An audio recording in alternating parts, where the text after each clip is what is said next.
tidak boleh ada kekuatan politik manapun yang mengakuisisi NU sebagai miliknya, apapun itu, termasuk dalam kontestasi pilihan presiden.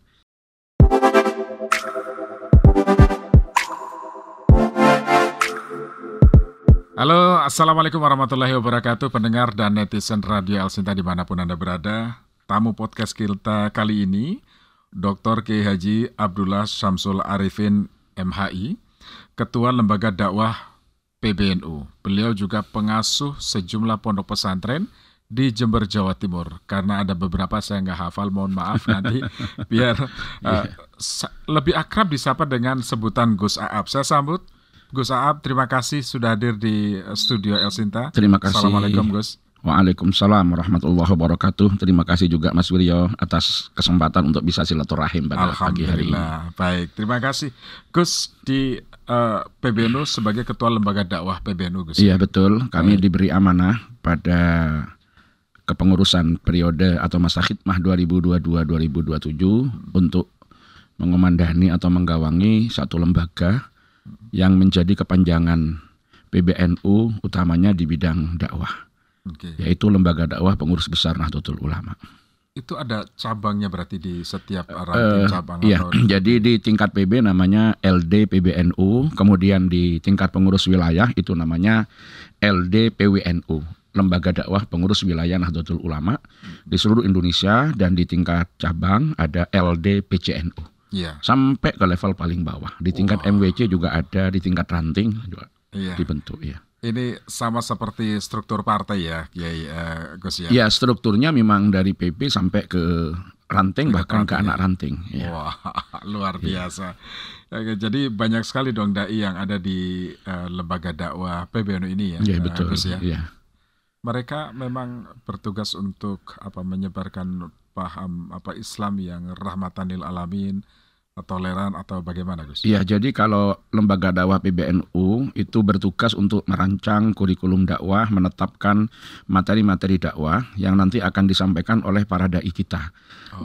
Harapannya dakwah Nahdlatul Ulama yang tidak lain adalah dakwah Ahlus Sunnah wal Jamaah An-Nahdiyah dapat menyasar atau menyentuh seluruh segmentasi warga NU dimanapun berada. Tentu tidak hanya di dalam negeri, sampai jaringan kita juga di luar negeri, karena kita punya pengurus cabang istimewa yang ada di luar negeri, dan di situ banyak warga Nahdlatul Ulama yang memerlukan pencerahan, penjelasan-penjelasan baik terkait tentang keorganisasian, utamanya tentang akidah Ahlus Sunnah wal Jamaah, dan terkait dengan apa yang menjadi amaliyah mereka sehari-hari. Jadi targetnya Islam rahmatan lil alamin yang tidak lain menjadi core daripada dakwah Nahdlatul Ulama, dengan bercirikan toleran, kemudian moderat. Jadi ada tasamuh, ada tawassud, kemudian ada tawazun, berprinsip pada keseimbangan, dan yang keempat adalah i'tidal, teguh berada pada rel yang telah ditetapkan baik dari sisi aturan-aturan agama atau aturan kehidupan berbangsa dan bernegara, ataupun yang kita tetapkan norma-norma untuk dipatuhi oleh seluruh jajaran. Iya. Jadi dalam konteks kenegaraan NU ini, PBNU ini, NU lah secara keseluruhan umumnya itu menjaga keindonesiaan, kira-kira begitu. Jadi ya, dengan prinsip at-tawassut, kita ini akan menyebarkan Islam yang rahmah, Islam yang ramah, bukan Islam yang marah. Karena tawassut itu adalah titik tengah di antara dua ekstremisme. Jadi tidak boleh ekstrim kanan menjadi orang-orang yang radikal, ekstremis, fundamental, dalam tanda petik yang cenderungnya anarkis, kemudian berpotensi memecah belah terhadap persatuan dan kesatuan bangsa, tapi juga tidak boleh liberal. Itulah di tengah. Jadi jalan tengah itu ya? Jalan tengah itu yang dimaksud itu sering kita, bahasa guyonan kita adalah la radikaliyah wala liberaliyah. Jadi tidak boleh radikal, tidak boleh liberal, tetapi di jalan tengah. Kemudian di dalam mengaktualisasikan ajaran agama, kita menyadari bahwa agama itu tunggal dan universal, tetapi aktualisasinya pasti beragam. Termasuk Indonesia adalah varian daripada keragaman itu. Dan di dalam Indonesia itu sendiri ada beberapa kelompok-kelompok keagamaan. Maka tentu itu juga memiliki pandangan-pandangan dan ajaran-ajaran yang berpotensi berbeda. Maka apa prinsip yang harus kita gunakan? Kita berpegang kepada keyakinan kita, kepada ajaran kita dengan kuat, tetapi kita siap menerima perbedaan tatkala ada tafsir daripada agama yang berbeda dengan kita. Ya, itulah dengan prinsip tawazun sekaligus tasamu. Kalau tawazun itu menyeimbangkan antara hablum minallah hablum minan nas, antara dimensi duniawi dan dimensi ukhrawi. Jadi warga NU tidak boleh karena akhirat oriented dia meninggalkan duniawiyahnya, tidak boleh. Termasuk sebaliknya, karena dunia oriented, maka dia kemudian melupakan akhiratnya. Jadi kejarlah duniamu, tapi jangan pernah kau bikin cacat akhiratmu. Maka ambillah akhiratmu, perjuangkan akhiratmu, tapi jangan pernah engkau tinggalkan duniamu. Itulah tawazun. Oke, baik, prinsip keseimbangan tadi ya Gus. Gus mengenal Gus Aap, pengasuh sejumlah pondok pesantren di Jawa Timur, di Jember tepatnya Gus ya. Betul. Oke. Ada berapa pesantren? Ada beberapa saya dengar pesantren kerabat juga ya, Gus ya? Iya betul. Jadi di rumah itu ada beberapa pesantren yang semuanya adalah saudara. Awalnya abah saya mendirikan pondok pesantren Bustanul Ulum, terus kemudian saya mendirikan pesantren Darul Arifin. Itu segmentasinya kepada para santri mulai dari tingkatan ibtidaiyah, sanawiyah sampai aliyah. Bahkan ada beberapa yang kuliah tapi berangkat dari pesantren di beberapa perguruan tinggi di Jember. Dan saya juga membuka pesantren Darul Arifin 2, dan sekarang sudah ada 2 lokasi, 2 tower di depan kampus Winhas Jember. Dan itu mahasiswanya khusus adalah para mahasiswi, mahasantrinya adalah mahasiswi Winhas, dan sebagian mahasiswi dari perguruan tinggi yang lain. Wah, luar biasa. Jadi pertukaran pelajar itu juga dilakukan juga, misalnya dikirimkan santrinya ke luar negeri, ke Timur Tengah. Ya kalau itu program sekolah. Oh, ada program sekolah. Jadi program sekolah itu yang sering disebut kita dengan student exchange. Jadi kita juga menerima mahasiswa dari Patani, dari Thailand. Kemudian kita juga kirim mahasiswa kita ke sana. Kemudian ada yang memang belajar di beberapa perguruan tinggi di luar negeri. Seperti ke Mesir, kemudian ke Libya. Dari sebaran santri-santri itu untuk mendalami ilmu agama. Nama di belakang ada nama Syamsul Arifin. Saya teringat Kiai Khos di Situbondo. Ya, kalau di Situbondo itu pendiri pondok pesantren Salafiyah Syafi'iyah. Namanya Kiai Haji Syamsul Arifin. Beliau punya putra namanya Kiai Haji As'ad Syamsul Arifin. Kiai As'ad punya putra namanya Kiai Haji Fawaid As'ad dan Kiai Haji Khalil As'ad. Kemudian Kiai Khalil mendirikan pesantren Wali Songo, dan sekarang yang melanjutkan itu adalah cucu dari Kiai As'ad dan sekaligus menantu dari Kiai Haji Ahmad Fawaid As'ad, yaitu Raden Kiai Haji Ahmad Azaim Ibrahim. Inilah kiprah para ulama di Indonesia. Betul. Dan rata-rata pesantren di Jawa Timur ya tidak lepas dari jaringan pesantren-pesantren ini. Ada alumni Tebuireng, ada alumni Sukorjo Salafiyah Syafi'iyah, ada alumni Tambak Beras, ada alumni Denanyar. Yang semuanya itu sanad keilmuannya juga kepada Syekhona Syekh Muhammad Khalil bin Abdul Latif Bangkalan. Itu karena di NU tradisi menjaga sanad itu sangat ketat. Artinya kita tidak boleh sembarang belajar agama kecuali sanadnya dapat dipertanggungjawabkan. Jadi ada pernyataan Hadratus Syekh Kiai Haji Hasyim Asy'ari dengan mengutip perkataan Imam Ibnu Sirin, inna hadzal ilma dinun fanzuru amman ta'khuduna dinakum. Agama ini adalah ilmu ini adalah bagian penting dari agama. Maka lihatlah dari mana engkau mendapatkan ilmu itu. Sehingga kita tidak boleh sembarangan menerima sumber informasi, karena bisa berakibat fatal, termasuk ketidakmampuan kita untuk melakukan klarifikasi tentang sumber informasi itu. Akhirnya bisa kontraproduktif dengan apa yang selama ini menjadi komitmen kita untuk kita perjuangkan, kita amalkan, dan kita yakini. Seperti itu. Oke, luar biasa. Selanjutnya nanti kita di segmen berikutnya, Gus, kita akan bahas kiprah para ulama di Indonesia ya. Para ulama di Indonesia dalam menjaga keseimbangan di tengah umat ya. Nanti kita bahas di segmen berikutnya. Pendengar dan netizen Radio El Sinta, perbincangan kami dengan Gus Aap, Dr. Kiai Haji Abdullah Syamsul Arifin akan kami hadirkan sesaat lagi.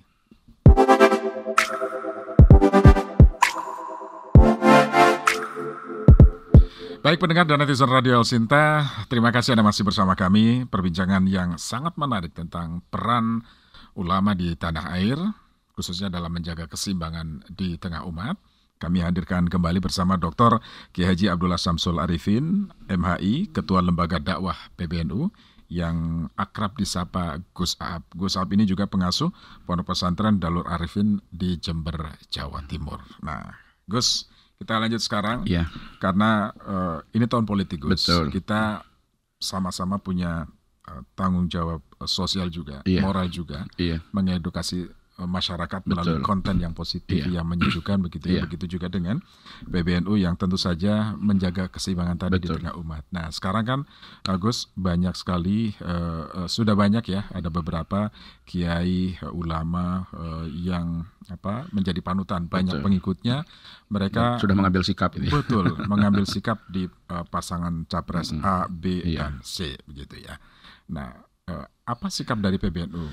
Secara kelembagaan, pengurus besar Nahdlatul Ulama dan seluruh tingkatan kepengurusan dari struktur PBNU, bahkan lembaga dan badan otonom, itu harus berpedoman kepada 9 pokok pedoman politik warga Nahdlatul Ulama yang telah ditetapkan di Krapia.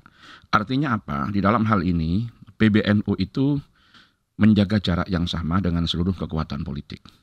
Menjaga jarak yang sama ini karena PBNU ingin menjadi pengayom bagi semua warga. Agar seluruh warga itu menjadi nyaman ada di bawah rumah besar Nahdlatul Ulama. Jadi saya sering membahasakan itu, NU harus mampu menjadi rumah besar yang di dalamnya boleh ada beberapa kamar. Silahkan kamar itu berwarna-warni, yang penting kamar itu mampu merawat dan menjaga penghuninya dengan baik. Serta yang terpenting juga bagaimana kamar-kamar itu tetap menjaga keutuhan dan bangunan rumah besar itu. Antara penghuni di masing-masing kamar jangan sampai terlibat konflik horizontal atau pada pertengkaran-pertengkaran yang tidak perlu karena perbedaan pandangan dan perbedaan pilihan. Maka ketika NU mampu menjadi rumah besar, semuanya merasa terayomi menjadi bagian daripada Nahdlatul Ulama. Maka saya sering juga menyampaikan jangan sampai NU ini menjadi tenda sewaan yang dipakai hanya ketika ada hajatan. Semakin sering tenda itu dipakai, akhirnya kan mulai bolong-bolong, ya mulai rusak. Kalau sudah rusak, begitu panas kepanasan, kalau hujan kehujanan, dan mereka sudah tidak lagi merasa teduh di bawah tenda itu. Kalau tidak teduh di tenda itu, mereka akan mencari tempat berlindung di tempat yang lain yang lebih nyaman. Padahal kalau kita mau jujur, mereka akan tetap senang berada di bawah rumah NU. Dengan catatan NU tetap mengayomi dan memperlakukan mereka semuanya di situ sebagai anak, memperlakukan mereka sebagai bagian daripada Nahdlatul Ulama. Dan kalau sekarang masing-masing kekuatan-kekuatan politik itu juga mengaku sebagai anaknya NU, ya monggo. Tapi yang paling penting mereka juga harus membuktikan siapa anak yang soleh gitu loh. Ya artinya menjaga terhadap apa yang telah digariskan. Atau dalam bahasa yang lain, NU ini harus mampu menjadi kereta. Bagaimana kereta? Relnya sudah jelas, tujuan dan trayeknya sudah ditetapkan. Siapapun boleh numpang kereta itu. Asalkan jangan meminggokkan arah, dia akan dihantarkan pada tujuan. Makanya NU tidak boleh jadi taksi. Yang taksi itu tidak pernah supirnya punya tujuan karena dia hanya akan mengarahkan kemudi tergantung dari siapa yang membayarnya. Kalau seperti itu akan terjadi kebingungan pada masyarakat karena tidak bisa dijadikan panutan. Tetapi ini Mas Wiryo yang perlu dipahami. Ketika NU secara organisatoris mengambil posisi untuk kemudian menjaga jarak yang sama dan tidak terlibat secara langsung dalam politik praktis, bukan berarti melakukan pembiaran. Bukan berarti tidak boleh sama sekali berpolitik, tidak. Seperti yang tadi Mas Wiryo sampaikan, oh ini ada tokoh A ke sini, tokoh B ke sini. Itu silahkan, tetapi secara saksiyah, secara individu, bukan secara jam'iyah. Jadi secara saksiyah, masing-masing pengurus NU itu yang di rumahnya, di tempatnya, di masyarakatnya itu ada umat, mereka pasti punya mas'uliyah umatiyah. Dan mereka akan ditanya oleh umatnya. Silahkan kalau mereka mempunyai apresiasi politik kepada seseorang, afiliasi politik kepada seseorang, atau bahkan dalam kontestasi pilihan presiden ada yang di pasangan nomor 1, pasangan nomor 2, pasangan nomor 3. Silahkan, tetapi sekali lagi untuk menjaga NU sebagai rumah besar dan jarak yang sama dari NU tidak boleh menggunakan simbol dan atribut NU. Dan ada mekanismenya. Kalau pengurus harian dalam hal ini ketua PB, ketua umum PB, ketua PW, ketua PC, atau ketua lembaga seperti saya, kemudian mengambil bagian di situ, maka ada aturannya, harus cuti dari kepengurusan, bahkan harus mundur kalau kita menjadi calon legislatif dan lain sebagainya. Loh, apakah ini berarti tidak boleh? Tidak. Biar fokusnya itu ia lakukan secara tepat sesuai dengan dia kecenderungannya kemana. Jadi kalau memang dia ambil khidmah di jalur itu, ya tinggalkan kepengurusan di NU. Tetap dia menjadi bagian daripada NU, berkhidmat di NU, tapi tidak boleh. Khawatir ada konflik of interest, ada konflik kepentingan yang kemudian menyeret-nyeret NU. Karena NU tetap netral dalam hal ini, menjaga jarak yang sama dengan seluruh kekuatan politik. Kalau masalah per individu, saya yakin beliau-beliau pengurus NU ya sudah ada kecenderungannya masing-masing. Tetapi tidak perlu untuk kemudian dieksplorasi, kemudian kalau dia masih menjadi ketua umum, menjadi ketua atau menjadi ketua lembaga, itu sudah jelas garis instruksi dari PBNU untuk tidak ikut-ikut di situ. Biarkan yang lain seperti itu. Seperti itu, Pak. Ya, baik. Oke, apa sih yang menjadi kekuatan NU sehingga NU mengklaim dukungannya sampai puluhan juta, ya, ratusan juta, ya, misalnya seperti itu. Nah, kemudian yang masyarakat merasa, oh ya, saya memang NU, meskipun mereka tidak punya kartu tanda anggota, tapi mereka sangat bangga misalnya, oh saya NU, NU kultural dan lain sebagainya. Nah, itu gimana tuh? Jadi dari beberapa penelitian yang dilakukan dan yang paling akhir ini di tahun 2022 bahwa Nahdlatul Ulama itu yang masyarakat Indonesia yang mengaku terafiliasi dengan Nahdlatul Ulama, baik secara struktur karena mereka pengurus, atau secara administratif mereka punya kartanu, atau memang mereka menjadi bagian daripada Nahdlatul Ulama, itu lebih daripada 50%, sampai 52% dari populasi muslim di Indonesia. Kurang lebih ada sekitar 110 juta yang mengaku berafiliasi kepada NU. Maka NU harus mampu menjadi pengayom bagi semuanya. Karena yang 120 juta itu kan yang mengaku NU belum tentu nanti mereka bisa diarahkan kepada satu kekuatan politik. Biarkan warga NU itu terdiaspora kepada beberapa kekuatan politik sesuai dengan apa yang menjadi pilihan mereka masing-masing, dan catatannya jangan pernah membawa NU. Jadi kalau saya sering menyampaikan itu, bahasa sederhananya adalah gunakan kompetensi dan kualifikasi diri untuk kemudian ikut terlibat, dan jangan membawa NU, tapi kalau ada hasilnya demi untuk kemaslahatan dan kemanfaatan umat, maka itu dilarikan ke NU. Jangan menggunakan Nahdlatul Ulama, jangan menggunakan Nahdlatul Ulama sebagai komoditas, karena ini akan bahaya. Jadi para kiai sepuh kita itu sering menyatakan begini, NU itu barokai tapi juga malati. Ya, jadi barokai itu kalau memberi berkah gitu loh. Kalau kita ikhlas, kita konsisten, kita tegak kepada aturan, melaksanakan tugas sesuai dengan yang ditetapkan, tapi juga malati. Bisa kualat bagi mereka yang main-main dengan NU. Jadi jangan sampai material NU itu yang dibawa untuk didagangkan, untuk dijual. Jadi bahasa sederhananya itu ya silahkan kalau Anda mau berlayar, tapi harus tahu kapan berlabuh. Dan ketika Anda pulang, maka manfaatnya harus jelas kepada Nahdlatul Ulama. Betul. Bukan material Nahdlatul Ulama yang dibawa kemana-mana, tapi manfaatnya tidak jelas. Nah, ini pesan nih kepada seluruh orang yang mengaku membawa NU di masing-masing pasangan cawapres ya, Pak Gus ya. Jadi tentu masyarakat kan juga sudah sangat cerdas ya. Betul. NU juga tadi disampaikan ada 110, mereka juga tidak bisa diarahkan begitu saja karena mereka punya pilihan masing-masing, Gus ya. Betul. Oke. Ya kalau kecenderungan kita tidak bisa membatasi. Ya. Artinya aspirasi politik masing-masing kita harus hargai. Catatannya yang penting tidak membawa simbol-simbol organisasi.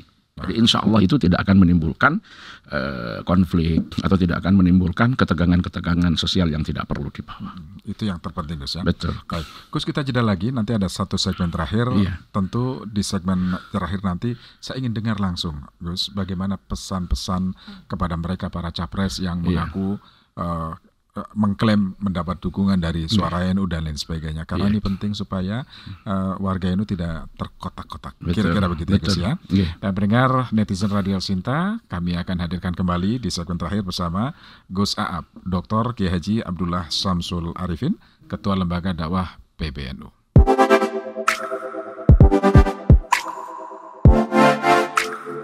Pendengar dan netizen Radio Sinta, terima kasih Anda masih bersama kami. Segmen terakhir kali ini kami ingin mendengar secara langsung apa sih pesan dari PBNU kepada mereka para capres, kemudian capres-cawapres tentunya, dan juga para tim sukses. Karena mereka ini yang terjun ke masyarakat. Bisa saja di antara mereka mengklaim bahwa mereka paling NU. Dan mereka mengklaim bahwa suara NU ada di pihak mereka. Begitu ya. Nah, konteks ini perlu disampaikan kepada masyarakat supaya tidak terjadi pengkotak-kotakan, gesekan dan lain sebagainya. Nah, bagaimana Gus? Bisa jadi sudah jelas tidak boleh ada kekuatan politik manapun yang mengakuisisi NU sebagai miliknya, apapun itu, termasuk dalam kontestasi pilihan presiden. Jadi pasangan calon tidak boleh mengakuisisi NU sebagai bagian daripada dirinya. Kalau mereka mengaku sebagai bagian dari NU, silahkan. Dan nanti yang paling penting, tidak menggunakan kapital NU, tidak menggunakan material NU untuk kepentingan-kepentingan politiknya. Agar supaya yang saya sampaikan tadi, rumah besar itu terjaga dengan nyaman. Ya kalau mengaku NU ya hampir semuanya lah. Utamanya kemarin dalam proses pemilihan pasangan, calon wakil presiden. Itu kan beberapa kader-kader NU itu kan juga menjadi incaran daripada partai politik atau gabungan partai politik yang akan memberangkatkan calon presiden dan calon wakil presiden. Tidak masalah bagi NU, tapi tidak boleh membawa NU-nya. Aturannya sudah jelas, kalau mereka di struktur NU, sebagaimana telah diatur dalam peraturan perkumpulan yang kita kenal dengan Perkum, mereka harus mundur dari NU. Ini untuk menjaga netralitas daripada Nahdlatul Ulama sebagai jamiah. Sekali lagi kalau sahsiyah tidak apa-apa. Jadi kan tadi Mas Wirjo tanya, ada kiai ini sudah menyatakan dukungannya ke sini, tidak apa-apa. Itu sebagai sahsiah mereka yang punya hak memilih, punya hak dipilih. Yang penting yang digunakan itu adalah piranti-piranti yang ia miliki bukan jamiah. Misalkan dia punya jaringan organisasi pesantren, dia punya jaringan alumni, bolehlah, tidak masalah. Jadi NU tidak menghalangi mereka sebagai pimpinan pesantren A yang punya jaringan alumni kemana, kemudian mendeklarasikan dukungannya kepada si A atau si B atau si C, silahkan. Tetapi NU harus dijaga, karena NU tidak di situ. Gitu loh. NU tidak di situ. Yang lebih dikedepankan bagi Nahdlatul Ulama itu adalah kenyamanan daripada warga Nahdlatul Ulama. Adapun kemana arah dukungan, mereka sudah cerdas kok. Mereka juga akan mencari siapa yang betul-betul berkhidmah kepada NU, siapa yang betul-betul nanti ketika mereka terpilih itu juga ada manfaatnya untuk NU, dan itu tidak hanya dilihat dari statement-statement sekarang, tetapi dari track record yang selama ini telah ada gitu loh. Jadi bahasa kita itu begini, Mas Wirjo, kalau Anda akan memilih calon pasangan itu sama dengan orang melihat perempuan.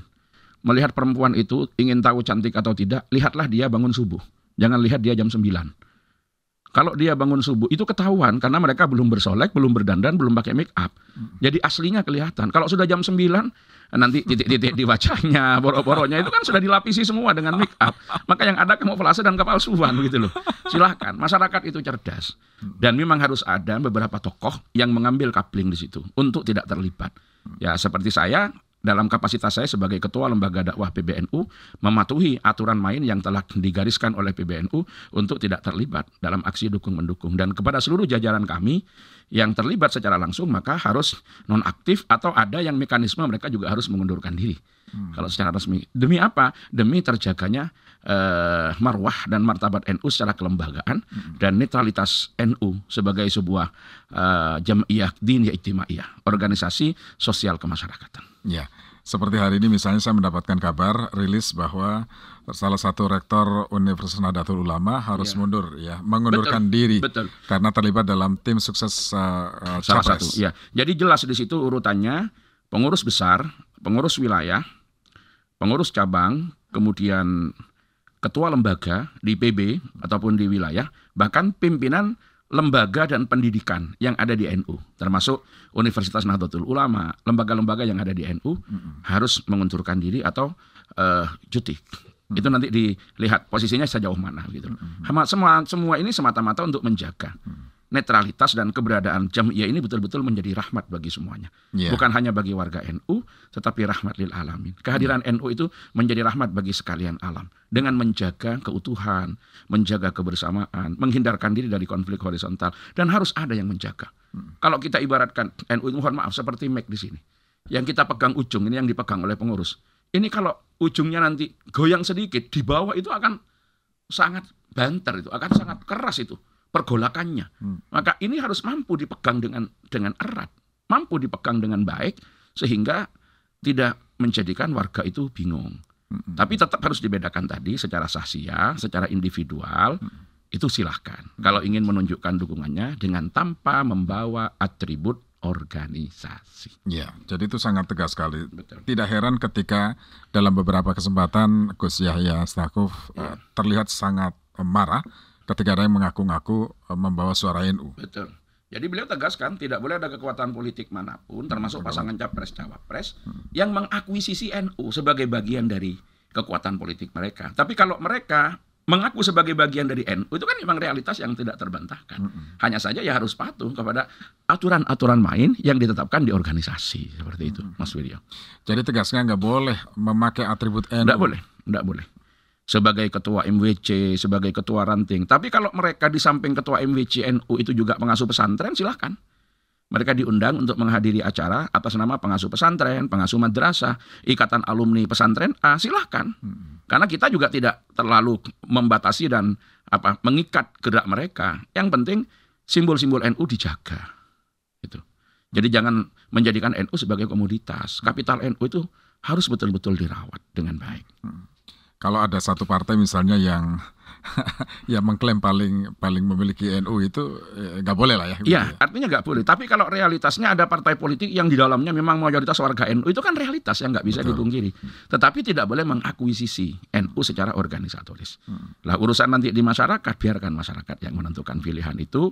Tapi jangan suguhkan mereka pada politik identitas yang menjadikan organisasi bahkan agama sebagai sandaran dalam aktivitas politik. Ya. Jadi itu yang harus dihindari karena ini akan berpotensi memecah belah kekuatan umat. Satu lagi Gus, sebelum Pilpres ini kan beberapa waktu lalu banyak yang sekarang jadi capres kan sowan ke PBNU, begitu ya. Ada beberapa, hampir semuanya sowan ke sana. Apa yang dibicarakan? Apakah pamit atau izin atau apa? Wallahu alam, karena saya tidak terlibat di sana. Tetapi kan instruksi dari Ketua Umum sekaligus juga dari organisasi dalam surat edaran yang telah dikirimkan kepada seluruh pengurus wilayah dan seluruh ketua lembaga dan badan otonom itu sudah jelas. Aturan-aturan main organisasi. Ya kalau mereka kula nuwun, sopan santun lah, pamit. Itu kan adab ketimuran lah, bukan berarti langsung nyelonong maju kok tanpa ada ini sama orang tua. Ya dari awal saya sampaikan, kalau mereka mengaku anak silahkan, tapi buktikan anak yang soleh itu seperti apa. Gitu. Jangan ngaku anak tapi tidak tahu berbakti pada orang tuanya. Ini pesan menohok ya nih Gus. Baik, Gus Aap, terima kasih sudah bersama kami. Sehat selalu ya Gus ya. Lain waktu mudah-mudahan kita bisa berbincang kembali. Amin. Sehingga kita bisa menghadirkan suasana yang sejuk di tengah. Insya Allah. Selalu terima kasih Gus. Assalamualaikum Gus. Waalaikumsalam warahmatullahi wabarakatuh. Pendengar dan netizen Radio El Sinta, demikian tadi perbincangan kami dengan Dr. Kiai Haji Abdullah Syamsul Arifin atau Gus Aap, Ketua Lembaga Dakwah PBNU yang juga pengasuh Pondok Pesantren Darul Arifin Jember, Jawa Timur. Nantikan podcast pada episode berikutnya dengan narasumber yang berbeda. Saya Swiryo, Assalamualaikum warahmatullahi wabarakatuh.